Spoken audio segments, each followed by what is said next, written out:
Aplausos.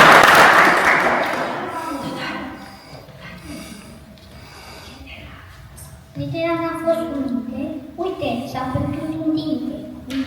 Bunica fabrica și poare, chiar și vârjii din soare, nimic nu se spune. Vălă litera fred pe nume.